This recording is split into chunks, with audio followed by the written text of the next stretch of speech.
Here's a weird little fact. Batman was plagiarized. Kinda. In May of 1939, Detective Comics number 27 hit newsstands, introducing a mysterious vigilante named Batman, a rich guy with a double life who dons a cape and cowl, skulks through the night, and beats up crooks using gadgets, martial arts, and detective smarts. But then, just 2 months later in July of 1939, another publisher, Thrilling Publications, debuted a pulp superhero named the Black Bat in Black Book Detective, and he is eerily similar to Batman. The Black Bat's real name is Anthony Quinn, a crusading district attorney who gets blinded when acid is thrown in his face. He undergoes a secret cornea transplant to regain his sight, and instead of retiring quietly, he decides to fight crime as a shadowy vigilante dressed in a black cape and cowl. By day, Quinn's a wealthy, respected figure. By night, he's a masked avenger with gloves, gadgets, and a habit of leaving bat-shaped calling cards on criminals. He even had a proto-bat signal. But here's the twist. Batman officially hit shelves before the Black Bat by about 2 months. But in the golden age of comics and pulps, lead times were long.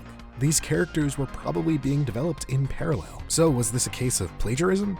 Maybe not in the strict legal sense, but the similarities were way too close to ignore, and the publishers knew it. Behind the scenes, tensions flared. Lawsuits were threatened. Both sides probably knew the optics were bad. But here's where things get interesting. DC editor Whitney Ellsworth had previously worked with Thrilling Publications. Instead of letting it escalate into a full-blown legal war, he stepped back and brokered a peace. The compromise? Batman stays in the comics, and Black Bat sticks to the pulps. And if you don't know, pulps were cheap, mass-marketed fiction magazines printed on low-quality rough paper made from wood pulp, hence the name pulps. There was to be no crossover, no lawsuits, just a gentleman's agreement to coexist. And so the Black Bat quietly faded into pop culture's rearview mirror. The origin of Batman is messier than it looks. Creative theft, coincidence, or just a wild case of two guys with the same idea racing to print. Either way, Batman may be the Dark Knight, but his shadow has always been a little crowded.